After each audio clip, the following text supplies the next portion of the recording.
다 아실 만큼 그렇게 유명한 말씀입니다. 우리가 아는 데는 19절이죠. 그러므로 너희는 가서 모든 족속으로 제자를 삼아 아버지와 아들과 성령의 이름으로 세례를 주고 내가 너희에게 분부한 모든 것을 가르쳐 지키게 하라. 볼지어다 내가 세상 끝날까지 너희와 항상 함께 있으리라 하시니라. 예수님께서 제자들에게 주신, 적어도 마태복음에서는요 마지막 명령입니다. 늘 마지막이 중요하죠. 제일 끝에 이 말씀으로 마태복음이라는 복음서를 마무리합니다. 소위 말하는 지상명령이라고 많이 들어보셨을 거예요. 이게 최고의 명령입니다. 하나님의 사람들, 예수의 제자들이 정말로 제일 중요하게 붙잡아야 되는 명령이 여기 있는 모든 족속으로 제자를 삼아라는 말씀이에요. 오늘 왜 이 이야기를 또 합니까? 늘 들어도 지겹지 않은 주님의 말씀이지만 오늘 특별히 이 말씀을 들어야 되는 이유가 있습니까? 라고 묻는다면 몇 가지 이유가 있죠. 하나는 지난주, 지지난주 우리 아이들이 그리고 청년들이 단기 선교를 위해서 바자회를 했고요. 아마 이번 수요일서부터 우리 대학생부터요 단기 선교를 조금씩 떠나기 시작할 겁니다. 그러니 선교에 관한 이야기가 마음이 우리 가운데 좀 있습니다. 또 하나 왜 이 말씀이 우리에게 필요합니까? 이 말씀이 필요한 이유는 우리가 정말로 하나님의 말씀대로 살아가고 주님의 말씀대로 살아가야 되는데, 특별히 2023년 우리 교회가 증인되는 교회라는 표를 잡아서 우리가 증인되는 삶에 대해서, 증인되는 교회에 대해서 생각을 좀 더 하고 있습니다. 우리가 생각해야 되는 것들이 많고요. 주님이 우리에게 주신 말씀을 깨달아야 되는데, 어제의 선교라는 이 기회에 다시 한번 주님이 우리에게 주셨던 그 명령을 분명하게 마음에 새겨야 될 필요가 있어서 이 말씀을 우리가 오늘 듣습니다. 많이 들었기 때문에 같은 얘기 하시겠다라고 안일하게 생각하지 말아주시기를 바라고, 오늘 이 말씀이 정말로 주님께서 제자들에게 주시는 지상명령, 정말로 중요한 마지막 명령임을 마음에 새기시면서 이 말씀에 귀를 기울여 주셨으면 좋겠습니다. 오늘 이 말씀이 우리에게 명확하게 알려주는 바 하나는요, 예수님께서 제자들에게 원하시는 바, 예수님이 제자들에게 원하시는 바가 오늘 여기 분명합니다. 뭐죠? 모든 민족에게 복음을 전하는 것, 그것이 예수님이 제자들에게 원하는 바입니다. 옆에 있는 분들에게 얘기해 주세요. 모든 민족에게 복음을 전하랍니다. 모든 민족에게 복음을 전하랍니다. 모든 민족에게 복음을 전하랍니다. 이건 예수님께서 제자들에게 분명하게 원하시는 바예요. 얼마나 분명하게 원하시냐면요, 어쩌면 적어도 마태복음에서요 그냥 전체 처음부터 끝까지 제자들은 많은 경험들을 하고 많은 가르침들을 받아요. 하지만 그 모든 은혜의 경험과 예수님의 가르침은요 그냥 이 우상 안에 다 들어옵니다. 어떻게 알아요? 예수님께서 제자들을 마태복음에서 제일 처음 만나셨을 때가 마태복음 4장입니다. 베드로라는 시몬 그리고 그 형제 안드레를 만나셔요. 그게 마태복음 4장입니다. 4장 19절에 뭐라고 얘기하시냐면요, 나를 따라오래요. 나를 따라오너라. 내가 너희를 사람 낚는 어부가 되게 하리라. 사람 낚는 어부 되게 한대요. 여기서 그 낚는다는 이야기는요, 요즘 하도 뭘 낚기다 이런 말이 많으니까 그냥 좀 빼셔도 좋습니다. 그냥 사람의 어부, 그냥 어부, 사람의 어부가 되게 하신다라고 이해하는 게 좋을 것 같아요. 왜냐하면 그냥 낚는다는 이야기가 요즘 굉장히 좋지 않게 쓰이죠. 게다가 사람을 낚는다 그러면은 뭔가 보이스 피싱? 예수님이 보이스 피싱을 조직하려고 그러시나? 그런 생각이 들 정도예요. 제가 예수님 보이스 피싱 조직 만든다니 많이들 당황하셨죠? 당황하지 마시죠. 근데 원래 성경 헬라어 본문에도 낚는다는 말은 없어요. 그냥 예수님께서 너를 사람들의 어부, 사람의 어부가 되도록 어부를 만들겠다라고 약속하십니다. 제자 처음에 하신 약속이에요. 나를 따라와 명령하시고요, 따라오는 제자들에게 약속하십니다. 따라오라는 말을 듣는 사람은 제자입니다. 근데 이게 제자들에게 약속하신 바가 사람 낚는 어부, 사람의 어부들이 되게 하겠다고, 어부 만들어 주겠다고 약속하셨어요. 그 약속이 어디에서 이루어집니까? 갈릴리에서 이루어졌어요. 그래서 마태복음 4장은 갈릴리라는 이야기를 합니다. 오늘 본문 여기도 뭐라 되어 있죠? 11제자가 갈릴리에 가서, 11제자가 갈릴리에 갔어요. 갈릴리에 이 사람들 왜 왔죠? 예수님 따라온 겁니다. 나를 따르라 라고 했던 그 제자들, 그들에게 주었던 약속이 제자들 처음에 주었던 약속이에요. 제일 마지막 제자들과 마지막 만남에서 하신 이야기는 명령입니다. 모든 족속으로 제자를 삼으래요. 여기 이 두 가지는 그냥 연결되어 있죠. 약속하셨어요. 이 사람들을 사람 낳는 어부, 소위 말하는 사람의 어부가 되도록 만들어 주겠다고 하시면서 그 다음에 이 제자들을 데리고 하신 일이 뭡니까? 데리고 쭉 하신 일은요, 귀신 쫓아내는데 함께 하셨어요. 사람들 병 고치는 일에 함께하게 하셨어요. 그리고 입을 열어 그 제자들을 가르치셨어요. 그리고 어디까지? 십자가, 그 갈보리까지 이 제자들과 함께 가려 하셨고, 부활하신 주님은 이들을 만나셨어요.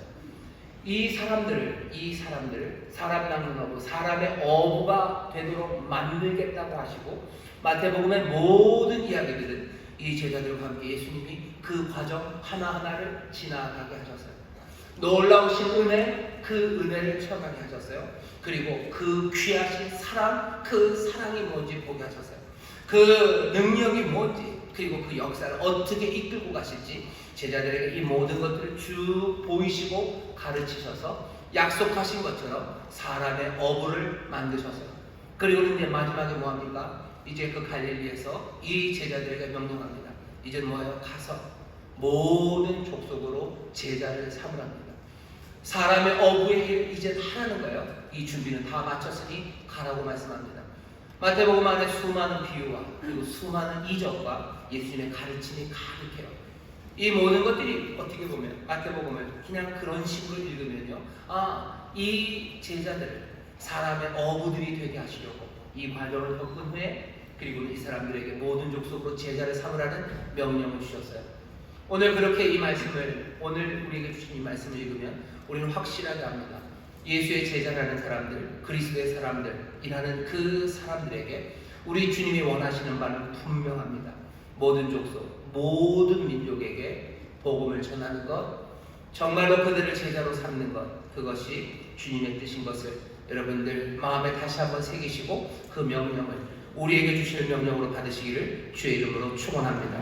우리에게 주시는 명령이요, 수많은 명령들이 있습니다. 하지만 마태복음 전체를 그냥 확 잡아 몽땅 관통하는 명령은 바로 이 명령입니다. 예수님의 명령이에요. 동시에 그리고 이 일은 하나님의 뜻입니다. 하나님 아버지의 뜻이에요. 예수님 왜 이 명령을 하십니까? 이것이 아버지의 뜻에 합당하기 때문입니다. 아버지는 어떤 뜻을 가지고 계시는데요? 아버지는 구원하시기를 원하십니다. 아버지는 사랑하셔요. 아버지는 모든 민족을 구원하기 원하셔요. 그냥 우리 몇 사람이 아니에요. 모든 민족입니다. 모든 사람들을 구원하고 싶으셔요. 그러니 오늘 설교의 제목 그대로입니다. 모두를 위한 복음이에요. 요한계시록 여러분들 성경의 제일 마지막을 보시면요, 거기 마지막 그림이 있어요. 마지막 그림은 끝입니다. 끝은 목적이에요. 하나님이 이루시려고 하는 목적, 하나님의 뜻이 뭡니까? 그때는 모든 나라입니다. 모든 족속, 모든 백성, 모든 방언에서, 상상하셔요. 지구상에 있는 모든 인류도요, 모든 인류들, 모든 나라들에서 누구도 능히 셀 수 없는 수많은 사람들이 어디로? 하나님의 보좌 앞으로 오릅니다. 그 보좌 앞에서 그 영광을 찬송하며 그 하나님의 임재, 그 임재가 가져다주는 그 영원한 복락을 함께 누리는 것, 그것이 요한계시록의 마지막이에요. 세상의 끝은 어떻게 될까? 사람들은 별별 이야기를 다 할 겁니다. 뭐 블랙홀이 어쩌고, 뭐가 어쩌고, 소멸이 어쩌고, 뭐 멀티 유니버스가 어쩌고, 세상에 대해서 많은 이야기를 해요. 하지만 하나님, 세상을 만드신 아버지가 우리에게 보이시는 분명한 뜻은 다른 뜻 없어요. 세상 모든 민족, 모든 나라, 모든 백성, 모든 방언에서 셀 수 없는 수많은 사람들이 그 보좌 앞에 나오는 것, 그것이 하나님이 이루시려는 뜻이에요. 그 뜻을 이루시기 위해서, 그리고 그 뜻에 합당하게 아들이신 예수 그리스도는 우리에게 명령하시는 겁니다. 우리에게 말하셔요. 어떻게 하라고요? 세상 모든 족속으로 제자를 삼으라고 얘기하셔요. 그것이 아버지의 선하신 뜻에 합당합니다. 이 뜻은 그 역사의 부름과도 맞닿아 있어요. 우리는 세상이 어떻게 되어갈지에 대해서 이런저런 사람들이 예측하는 바들이 많아요. 하지만 하나님의 뜻을 알고 예수 그리스도의 명령을 들은 우리는 역사가 이 목적을 향해서, 이 결말을 향해서 달려갈 것, 우리는 그것을 압니다. 중요한 건 뭐죠? 우리가 그 역사에 올라타는 거예요. 내 삶에 의미가 있고 그리고 내 삶이 보람 있기 위해서는요, 이 주어진 역사의 결말, 그것을 향해서 달려가는 그 역사에 나도 함께 하기 시작하는 거죠. 세상은 그렇게 갈 겁니다. 길은 그렇게 갈 거예요. 그리고 이 놀랍게 복잡하고 어떻게 이해하기 어려운 세상이지만 우리에게 가르치시고 보이신 그 역사의 끝, 그것을 향해서 모든 나라, 모든 사람들이 하나님의 구원을 얻는 그 길에 내가 할 수 있는 일, 내가 해야 되는 그 일들을 하나씩 감당하며 모든 그리스도인들은 거기에 뛰어들어갑니다. 그리스도의 역사에 참여하는 거예요. 아버지의 뜻 이루어지는 그 일에 함께 동참하는 겁니다. 여러분들 정말로 모든 민족, 모든 나라 사람들, 그 사람들을 제자로 삼는 일에 여러분들의 삶의 모든 것들을 걸고 그것이 내 삶의 목적이고 내 삶의 의미임을 믿음으로 영접하시기를 주의 이름으로 축원합니다. 조금 약해요, 그죠? 아멘이 약해요. 지금 여러분들 인생의 목적을 알려드리는데 내 인생의 거대한 뜻을 알려드리는데 그것들이 받아들여지지가 잘 않는 것 같으셔요. 이럴 때 뭐가 필요합니까? 성령의 도우심이 필요해요. 성령님이 오늘 이 시간 우리들의 마음에 감동을 주시고 오늘 이 시간 주의 음성을 듣게 하셔야 돼요. 우리에게 지금 주시는 말씀이에요. 제자들을 부르시고 너를 사람 낳는 어부되게 하겠다 약속하시더니 그렇게 하실 거예요. 그리고서는 어떻게 해요? 우리로 하여금 정말로 세상 모든 민족을 제자 삼는 하나님의 귀한 자녀들, 예수의 제자들이 되게 하실 줄 믿습니다. 그것이 의미 있는 삶이에요. 그것이 복된 삶인 줄 믿습니다. 어떻게 하는지 방법은 구체적으로 나와 있어요. 앞에는 낚는 어부가 되게 한다 그랬어요. 낚는 거 어떻게 낚지? 아무렇게나 낚지 마셔요. 사람들이 교회에 나오고 하나님의 자녀 되게 하기 위해서 정말로 그 말, 낚는다는 말을 붙잡고서요. 그냥 아무렇게나 낚으려고 해요. 낚으려면 미끼가 있어야 되죠. 미끼를 꽂습니다. 무슨 미끼를 꽂죠? 갈비탕도 꽂고요. 아니면 위협하는 거요. 경제 발전이라는 걸 꽂아요. 나라식으로 말하면 경제 발전. 그리고 아니면 개인에 있어서는 돈입니다. 돈으로 미끼를 걸어요. 무슨 돈으로 겁니까? 돈으로 거는 사람들이 있습니다. 돈 번다고 하고 돈 벌 수 있다고 얘기해요. 그러면서 미끼를 걸어요. 사람을 그렇게 낚으라고 가르치지 않으면서 오늘 본문 보면 모든 족속으로 제자를 삼습니다. 그게 명령이에요. 방법은 세 가지입니다. 분사가 세 개요. 가서 먼저는 가야 되겠죠. 제자들은 갑니다. 그 다음에 어떻게 해요? 세례를 주는 거예요. 세례를 주고 가르칩니다. 세례를 주는데 세례만 주면 되는 거예요? 그럼 그냥 뭔가에다 자꾸 끌고 와가지고 물 부으면 되는 거예요? 물에다 집어넣으면 돼요? 아니요. 세례를 주는데 어떻게 세례를 줘요? 아버지와 아들과 성령의 이름으로 세례를 줘요. 아버지의 이름, 아들의 이름, 성령의 이름으로 세례를 준대요. 이건 또 무슨 말이에요? 세례를 줄 때 아버지의 이름으로 준다고 해야지 아버지의 이름으로 준다고 하면 안 된다. 그러면 약발이 떨어진다. 지금 그거 가르쳐 주는 거 아니에요? 세례할 때 뭐라고 말해야 되는지 포뮬러라고 그러나요? 그 주문, 정확하게 말해야 되는 그 말을 가르치는 게 아니에요. 성령의 이름이라고 해야 되지 성령의 이름 이러면 안 된다. 그거 지금 말하는 거 아닙니다. 세례를 줘요. 세례를 준다는 건 이 삶 하나를 죽이고 다시 살리는 겁니다. 옛 삶 말고 새 삶을 만들어내는 건데 뭘로 만들어내요? 아버지와 아들과 성령의 이름으로 새 삶을 만들어낸대요. 어떻게 그 이름이 새 삶을 만들어냅니까? 아버지의 이름으로 새 삶을 만든다는 건요, 우리가 아버지의 이야기를 하는 거예요. 우리가 아버지 이야기합니다. 그럼 삶이 바뀌어요. 정말로 아버지 이야기하면 삶이 바뀝니까? 삶이 바뀝니다. 아버지의 무슨 이야기인데요? 전능하신 아버지에 관한 이야기예요. 전능하시고 그리고 거룩하신 그 아버지가 우리를 어떻게 사랑하셨는지에 관한 이야기예요. 그분이 얼마나 신실하게 우리를 사랑하셨는지에 관한 이야기예요. 그분이 얼마나 오래 우리를 기다리시는지에 관한 이야기예요. 그분이 얼마나 넓은 마음으로 우리를 품으시려는지에 관한 이야기. 그분이 정말로 은혜와 긍은하심으로 우리를 기다리시고 또 우리의 삶에 복 주시려는 선하시고 그 인자하심이 영원하신 아버지에 관한 이야기예요. 아버지가 지금도 너를 기다리고 있다는 이야기예요. 그 이야기가, 그 말이 삶을 죽이고 살리니까 죽이고 살립니다.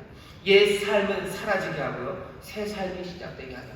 대부분 사람들이 그렇게 시작될 때는 물에 들어갔다 나오기도 하지만 자기들 안에서 물이 나오게 돼요. 눈물 나옵니다. 눈물 나옵니다. 그 말이 그렇게 사람을 바꿉니까? 그 말이 사람을 바꿔요. 하나님이 너를 사랑하신다라는 말 한마디가 사람을 바꿉니다. 하늘 아버지가 천지를 만드시니까 너를 기다리시고 계시고 그분이 너를 복주길 원하신다. 너의 복이며 네 아버지가 되길 원하신다. 정말로 그렇게 원하신다는 말 하나가 사람을 바꿉니까? 예, 사람을 바꿉니다. 정말로 말도 안 되는 복수로 불탔던 사람 하나가 내 아버지가 계시다는 말이에요. 내가 들고 있던 그 무기들을 내려놓기 시작하는 거예요. 절망으로 어둠 가운데 그냥 주저앉아있던 사람들이요 다시 나오기 시작하는 거예요. 아버지의 이름으로 세례를 주는 거예요. 아들의 이름으로 세례를 줍니다. 아들에 관해 아는 건 뭐죠? 그분의 은혜요. 그분의 긍휼과 자비하심이요. 내를 위해 아무도 울어주지 않는 것 같고 사람들은 다 나를 뽑아먹기만 하려는 것 같고 나를 그냥 이용해 먹으려는 것 같아서 내 인생이 참 분노와 미움과 그리고 실망으로 가득 찬 사람들, 그 삶이 살아가는 방식들, 그 절망의 방식들, 그 악의 방식들, 아니면 그 허무의 방식들, 주저있는 그 무기력한 삶의 방식들, 그 모든 것들을 다 죽고 새로운 활기와 소망과 기쁨으로 그리고 그 온화함으로 일으켜 세우는 것, 아들의 이름입니다. 아들이 다른 누구도 아닌 나를 사랑하셔서 하늘 보좌 버리고 내려오셨다는 이야기. 그분이 나를 위해서 찢으시고 나를 위해서 자기의 모든 피를 흘리셨다는 이야기. 그분이 나를 위해서 언제까지도 기다리시고 나와 동행하신다는 그 놀라우신 이야기. 나를 사랑하시는 이가 이 세상을 다스리는 구원자 그리고 그 놀라우신 그리스도가 되었다는 그 아들의 이야기입니다. 일찍 죽임당한 어린 양이 이제 보좌에서 세상을 다스린다는 그 이야기요. 그 이야기를 들으면 여기 기죽어 살았던 사람들, 인생에 의미가 없었다고 생각했던 사람들, 세상은 그냥 왔다가 가는 세상이라고 생각하며 아무 의미 없이 살았던 그 사람들의 삶이 바뀌기 시작하는 거, 세례받는 거, 죽었던 사람, 옛사람을 죽고 새 사람이 태어나는 거, 모습, 아들의 이름으로 그 일이 됩니다. 뭐밖에 없어요. 그냥 아버지 얘기하는 거예요. 아들 이야기하는 거예요. 그리고 보혜사 성령님 이야기하는 거예요. 진리의 영이 나와 함께 하셔. 우리가 고아처럼 버림받는 사람 아니야. 나와 늘 통행하는 그리스도의 영이 내 안에, 아버지의 거룩한 영이 내 안에 나를 책망하시기도 하시지만 나를 위로하시고 나의 힘이 되시는 분이 나와 함께 하시고 내 안에 거하셔서 내 삶을 영광스럽게 하신다는 그 이야기가 내게 들려오기 시작할 때 사람들은 죽고 다시 살아나기 시작하는 거예요. 고아처럼 살았던 사람들이 아니 이제 하나님의 자녀답게 살기 시작하는 겁니다. 아무것도 할 수 없었다고 생각했던 사람들이 이제 주 안에서 내가 할 수 있어요. 주가 주신 능력 안에서 내가 할 수 있어요. 새 사람이 변화되는 거, 세례 받는 거, 죽었다가 사는 일, 다른 일로 이루어지지 않아요. 아버지와 아들과 성령의 이름으로 세례를 주셔서 여러분들이 삶을 바꿔내는 사람들 되시기를 주의 이름으로 축원합니다. 주의 이름으로 축원합니다. 다른 건 아니에요. 아버지와 아들과 성령의 이름으로 아버지 얘기하는 거예요. 아들 얘기하는 거예요. 성령님 이야기하는 겁니다. 그걸 우리를 뭐라고 얘기해요? 다른 말로 하면 복음을 말한다고 얘기하는 거예요. 아버지 안에 아버지의 사랑이 그리스도 안에서 발견된 그 놀라운 예수 그리스도의 복음을 우리는 뭐 하는 거예요? 말하는 것밖에 없어요. 그것으로 세례를 줍니다. 그것으로 삶을 바꿔냅니다. 모든 족속, 모든 민족을 제자 삼는 방법은 다른 것 없습니다. 이 복음을 말하는 것. 또 하나, 두 번째 방법은 뭐라고요? 지키도록 가르치는 겁니다.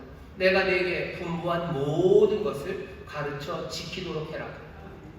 여기 가르치는 게 뭔데요? 가르쳐요. 뭐 하도록? 지키도록입니다. 예수님이 명령한 바가 많아요. 예수님이 분부하신 바가 많아요. 그분이 생명이시기 때문에 그래요. 길이시기 때문에 그래요. 진리시기 때문에 그래요. 예수님이 가르치신 거, 그 말씀대로 순종하도록, 그러니까 목적입니다. 순종하도록 가르치는 거예요. 가르치는 목적이 그렇고, 아니면 여기 이 순종이 결과가 된다면 가르쳐서 순종하게 하는 거예요. 아니면 이 순종하는 걸 시간적인 부정사로 생각하면 가르쳐서 언제까지? 순종할 때까지 가르치는 겁니다. 예수님이 분부하신 바를 순종할 때까지 가르치려면 어떻게 됩니까? 계속해서 예수님의 분부하신 바 진리를 말해야 돼요. 예수님이 계속해서 가르치신 그 의에 대해서 말해야 됩니다. 뭐가 됐든지 모든 족속으로 제자 삼기 위해서는 뭐 해야 됩니까? 말해야 됩니다. 복음을 말해야 돼요. 그리고 예수 그리스도의 진리와 그 길, 그 말들 하셔야 됩니다. 여러분들 우리에게 맡겨주신 명령이에요.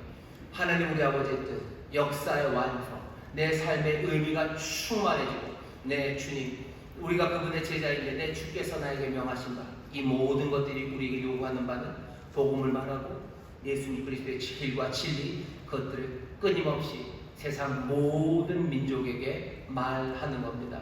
여러분들 이 삶을 우리에게 명하셨고 이 삶이 아버지의 뜻이니 여러분의 삶의 목적으로 그리고 여러분의 삶의 방향으로 붙잡으시기를 주의 이름으로 축원합니다. 주의 이름으로 축원합니다. 옆에 있는 사람에게 얘기하셔.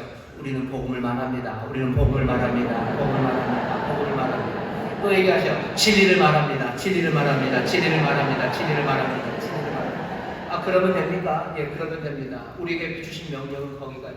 그럼 이 명령을 다 했으면 그냥 하라는 대로 했으니까 그 다음에는 상이 옵니까? 물론이죠. 상이 옵니다. 하지만 하나 더 생각할 것은 우리가 이것들 말하기 시작할 때 그때 세상이 변합니다. 말씀이 육신이 되어 우리 가운데 임할 때 하나님의 구원이 임한 것처럼 우리가 입을 열어 복음을 말하고 우리가 입을 열어 진리를 말하는 그때 세상이 변합니다. 증거를 대라고 여러분들이 저를 지금 보고서 얘기하시는 것 같아요. 증거를 댈게요. 증거 반대로입니다. 복음을 말하고 진리를 말하면 세상이 변해요. 반대로 얘기하면 세상이 안 변하는 이유는 뭐예요? 우리가 복음을 말하고 진리를 말하지 않아서이기 때문입니다. 요건 분명하게 증거됩니다. 어디서? 어디 멀리서 아니에요. 우리의 삶에서요. 우리의 집에 주 예수를 믿으라. 그리하면 너와 내 집에 구원을 얻는다고 하셨어요. 내가 예수를 믿습니다. 그런데 왜 우리 집에 구원이 임하지 않습니까? 왜 우리 집은 회복되지 않습니까? 우리 집에 어둠은 왜 떠나지 않습니까? 세상이 변하지 않는 건 왜 변하지 않았다고요? 복음을 그리고 진리를 말하지 않아서요. 우리의 집에 왜 어둠이 여지껏 있나 보셔. 우리의 집에서 복음과 진리가 말해지는가에 대해서 여러분이 대답하셔야 돼요. 우리의 집에서 아버지에 관하여 말해집니까? 우리의 집에서 아들에 관하여 아들을 말합니까? 그리고 성령, 보혜사 성령을 말합니까? 우리 집에서 지난 한 달 동안에, 아니 예수 믿고 나서 지난 5년 동안에 내 집에서 아버지를 말한 적이 있습니까? 아들을 말한 적이 있습니까? 그리고 성령을 말한 적이 있습니까? 예수 그리스도의 진리와 그 빛에 대해서 우리는 말한 적이 있습니까? 우리는 그 말하지 않아요. 그냥 혼자 기도는 했는지 모르겠지만 내가 내 자녀에게, 아니면 내 자녀가 나에게, 아니면 내가 내 남편에게, 아니면 내가 내 아내에게 내가 아버지의 이야기를 한 적이 없어요.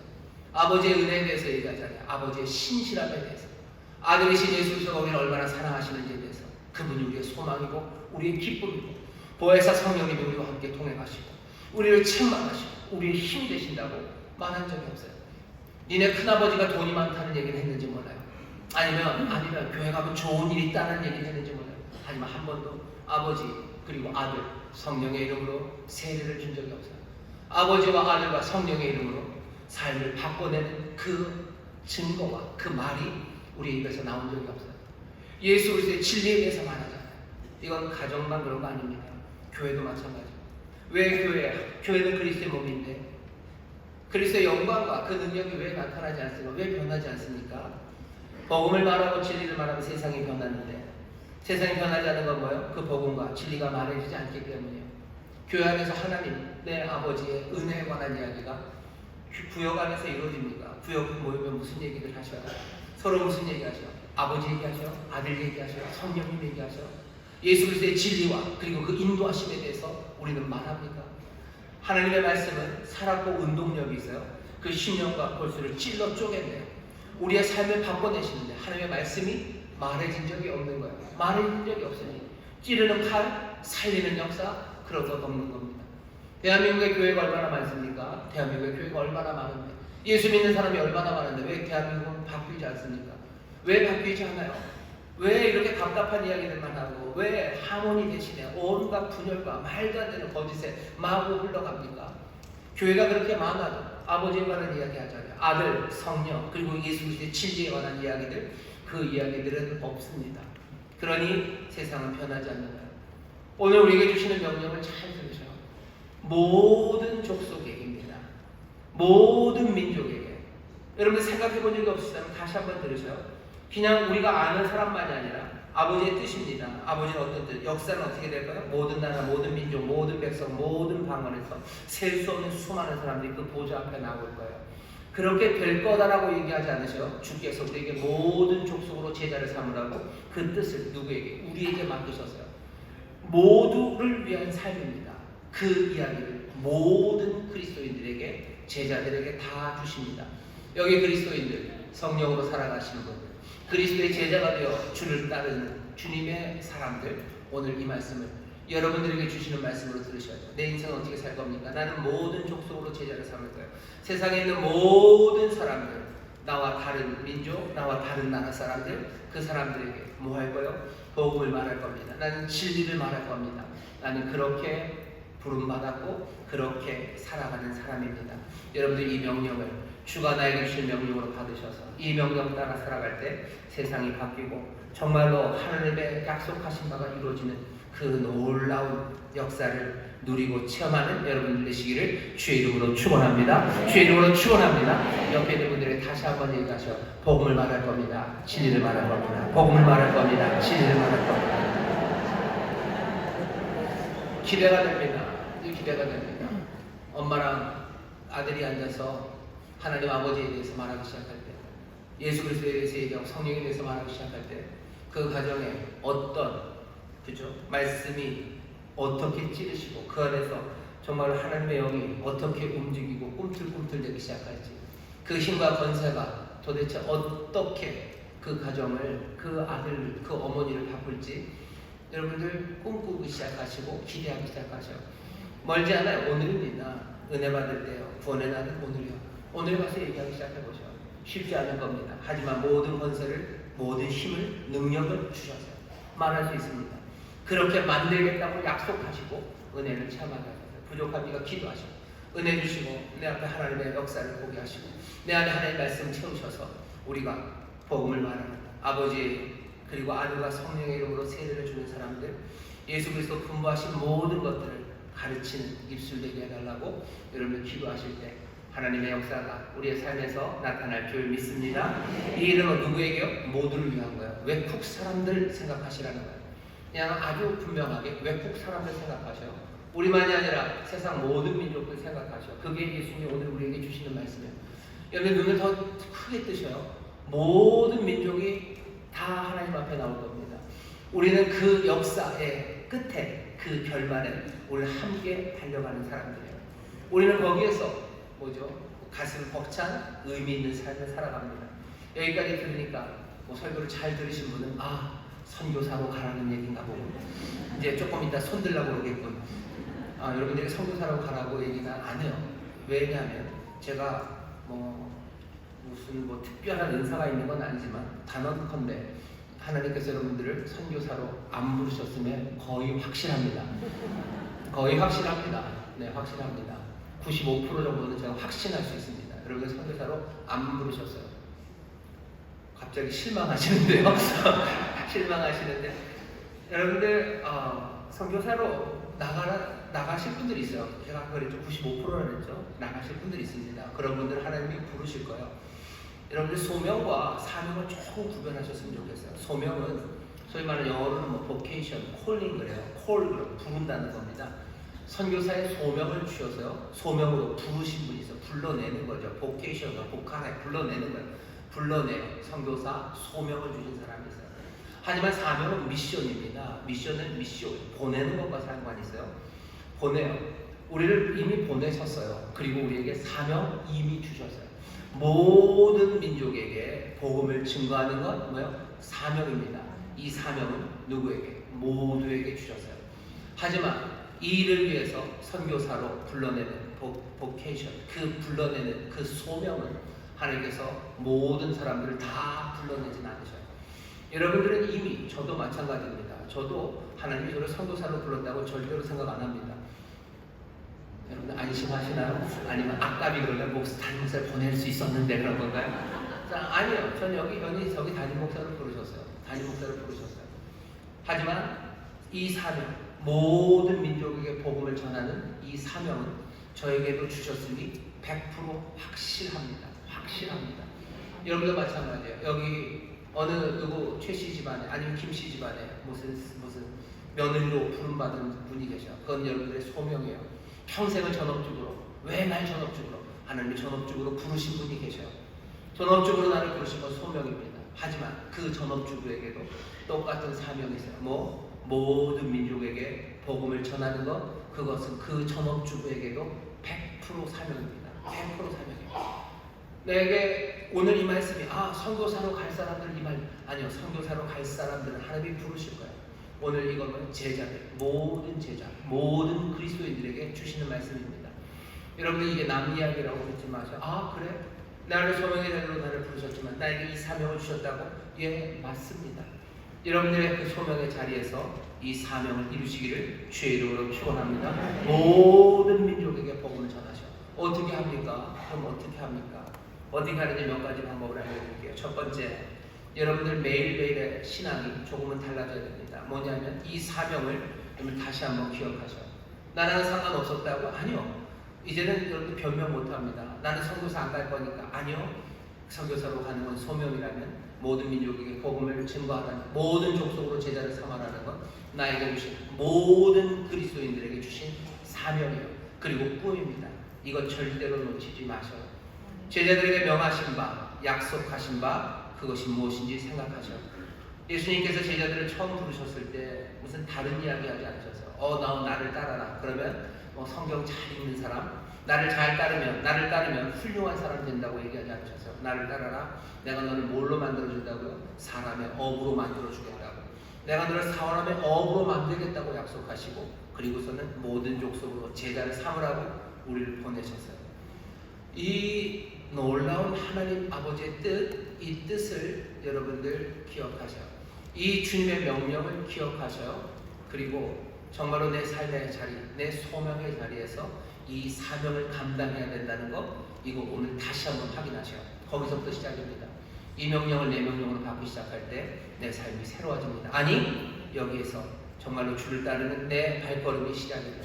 내 신앙이, 그리고 내 삶의 하루하루가 하나님의 말씀, 그리고 주님의 인도하심, 그게 어떤 의미인지가 점점 더 분명해져 갑니다. 하나님의 말씀들이 살아나기 시작해요. 그리고 하나님의 말씀이 이해가 되기 시작하는 것. 내게 이 사명을 주셨구나. 내가 이 말하는, 복음을 말하고 진리를 말하는 이 일이 정말로 모든 민족에게 내가 이것을 해야 되는 사람이구나 하는 것을 깨달아 알 때 내 삶의 태도가, 그리고 신앙이 달라집니다. 이게 첫 번째. 두 번째, 어찌해야 됩니까? 여러분 기도하기 시작하십시오. 예수님 기도할 때 이렇게 기도하라고 그랬죠. 너희는 기도할 때 이렇게 기도해라. 하나님의 뜻, 아버지의 뜻이 하늘에서 이루어진 것처럼 이 땅에서 이루어지기를 매일 기도하라고 했어요. 아버지의 뜻이 뭔데요? 요한계시록에 보면 세상 모든 민족, 모든 방언, 모든 나라에서 셀 수 없는 사람들이 그 앞에 나오는 거, 그것이 아버지의 뜻이에요. 아버지의 뜻이 그날 그 하늘에서 이루어지는 것처럼 어디요? 지금 여기 오늘 이 땅에서 이루어지기, 그날에 그 보좌 앞에서 이루어질 그 일이 지금 여기서 이루어집니다. 오늘 여기서 세상, 나라, 민족, 방언 각각에 있는 그 사람들이 어떻게 해요? 이 복음을 듣고 세례를 받고 그 사람들이 달라져서 이 진리 따라 순종하는 이 일로 나오는 일이 오늘 여기서 이루어지기를 매일 기도하는 겁니다. 이거 더 간단하게 말하는 거예요. 세계 복음을 위해서 기도하십시오. 여러분들 많은 사람들이 주 앞에 나오기를 위해서 기도하십시오. 그거는 내 책임 아니지 않습니까? 성경에서 아까 말씀드렸잖아요. 그건 우리 모두의 사명입니다. 왜 그 기도 안 하죠? 그 기도 하셔야 돼요. 예수님도 그래요. 추수할 때가 됐다. 더 많은 일꾼 보내달라기를 아버지께 구해라. 더 많은 일꾼 보내달라고 기도해라. 여러분들 복음이 세상 모든 민족이 도대체 누굽니까? 30억이 넘는 사람이 아직 예수님을 들어본 적이 없어요. 들어본 적이 없습니다. 들어본 적이 없어요. 제대로 아버지에 대해서, 제대로 또 예수님에 대해서, 아들에 대해서, 성령님에 대해서 들어본 적이 없는 사람까지 합치면 더 많습니다.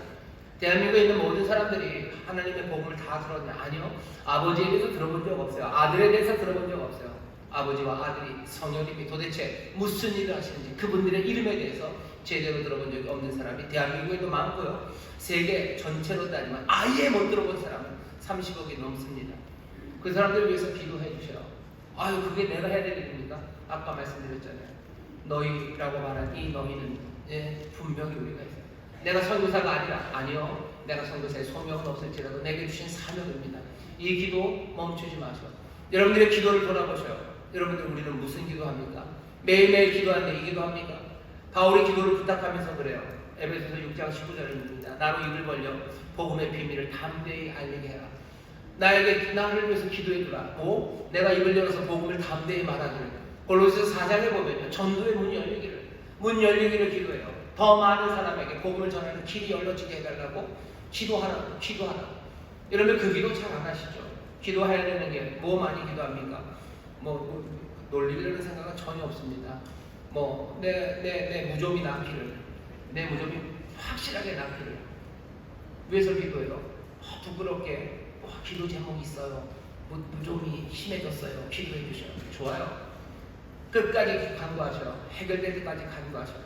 하지만 어디론가 사라진 기도 제목 하나는 전도의 문이 열리기, 내가 입을 벌려 복음의 비밀을 담대히 말하기를, 그것을 위해서 서로 기도하는 기도, 그 기도는 없어요. 다시 병 낫기를 위해서 내 문제를 놓고 기도하는 거, 그거 잘못된 거 아닙니다. 간절히 기도하셔요. 하지만 하나님의 뜻에 합당한, 하나님이 원하시는, 아니 우리가 소원해야 되는 그 기도, 정말로 드려야 되는 그 기도, 그 기도는 어디에 갔냐는 거죠. 그 기도는 어디 갔습니까? 전도의 문이 열리기를, 하나님의 복음을 말할 수 있는 기회들이 열려지기를, 그때 담대하게 말할 수 있기를 기도하라고 하셔. 하나님이 우리에게 기도하는 특권을 주셨는데, 이 기도의 특권을 허망한 것들 아니면 자잘한 것들에 사용하지는 마셔. 가끔가다 그런 생각이 들 때가 있어요. 기도하면 이루어집니다. 전등, 제가 어렸을 때 추웠어요. 겨울에 진짜 추운데 이제 불을 꺼야 되는데 나가기가 싫은 거예요. 그래서 기도해서 하나님 불을 꺼주세요. 하나님 불을 꺼주세요. 한참을 기도하는데 불이 안 꺼져요. 기도하면 이루어질 거예요. 한 1시간째 기도하니까 할머니가 오셔서 불을 켜셨어요. 감사합니다. 불 꺼지기 위해서 기도할 수 있어요. 기도하면 꺼주십니다. 그거 믿어요. 분명히 믿습니다.